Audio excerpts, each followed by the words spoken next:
सोमपुर नामक गांव में एक गरीब किसान रहता था। उस किसान का नाम था सुमित।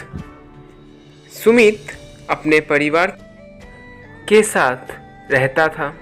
उसके परिवार में उसकी पत्नी, उसकी एक बेटी और उसका एक बेटा थे। सुमित काफ़ी मेहनती था। वो सुबह होते ही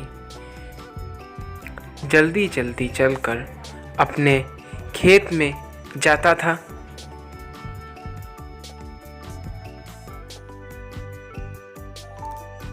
घर से निकलने के थोड़ी देर बाद सुमित अपने खेत में पहुंच जाता। वो बहुत मन लगाकर काम करता। वो काम बहुत लगन से और अपने मन से करता था। सारा दिन काम करने के बाद सुमित थक हार कर शाम को ही अपने घर जाता। उसी दिन भी सुमित थक हार कर अपने घर आया और उसका मन बहुत उदास था। सुमित घर पहुंचकर अपने पत्नी को बुलाते हुए कहता है, रिमी, थोड़ा बाहर तो आओ। कहकर उसे बाहर बुलाता है। थोड़ी देर बाद उसकी पत्नी अंदर से बाहर आती है। क्या हुआ जी, बताओ, मुझे इतनी देर से तुम बुला रहे हो। ऐसे उसकी पत्नी ने उससे कहा, क्या बताओ तुम्हें, हमारे खेत में फसल तो अच्छी होती है, लेकिन ऐसा हो गया है कि फसल खरीदने वाला कोई नहीं है। इसीलिए बहुत चिंता में हूँ। अगर ऐसा ही चलता रहा, ऐसा ही अगर मंदी चलती रही तो हमारा क्या होगा।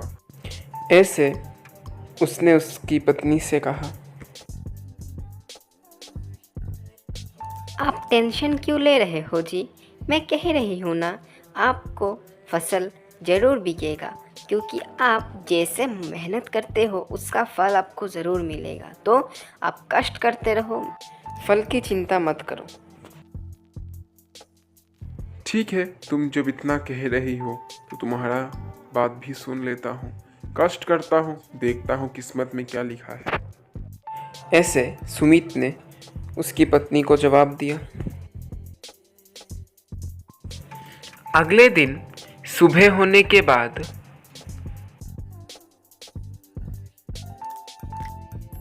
रोज की तरह सुमित जल्दी जल्दी अपने खेत की ओर चला जाता है।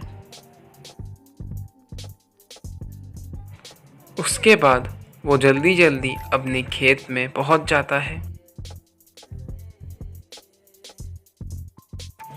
खेत में पहुंचकर वो मन लगाकर अपना काम रोज की तरह करने लगता है। और उसी दिन ही उन लोगों के गांव के सबसे बड़े सेठ उसके खेत में आए। वहां पहुंचकर वो सुमित को बुलाने लगे। सुमित, सुमित, और कितना काम करोगे? थोड़ा मेरा बात भी सुन लो।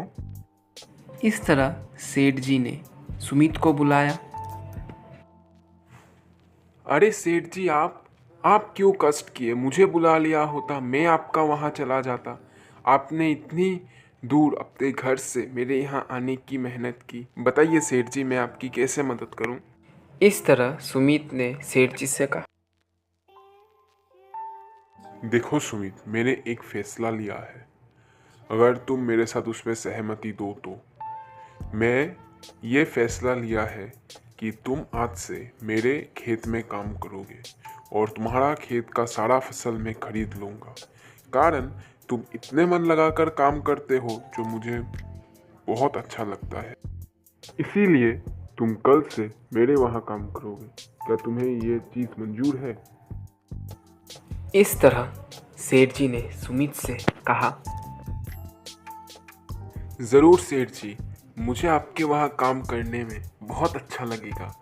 मैं आपका ये चीज़ ज़रूर स्वीकार करता हूँ और धन्यवाद सेठ जी, आपने मेरी सर से बहुत बड़ी चिंता हटा दी। इस तरह सुमित ने सेठ जी से कहा। देखो सुमित, तुम मुझे धन्यवाद मत बोलो, ये सब तुम्हारे लिए ही हुआ है। अगर तुम मन लगाकर काम नहीं करते मैं तुम्हें कोई काम नहीं देता। तुमने मन लगाकर काम किया, इसीलिए मैंने तुम्हें ये काम दी है। इसी तरह सेठ जी ने सुमित से कहा। उसके बाद सेठ जी सुमित के खेत से चले गए। थोड़ी देर बाद सुमित भी अपना काम खत्म कर कर अपने घर की तरफ खुश होकर जाता है। घर पहुंचकर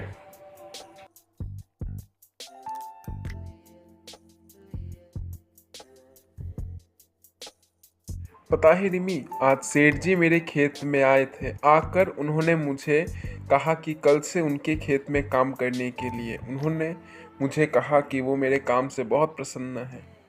इस तरह सुमित ने अपने पत्नी से कहा। मैंने कहा था ना आपको दुखी मत होने के लिए। ये देखिए, आपने मन लगाकर काम किया तो आपको सफलता ज़रूर मिली।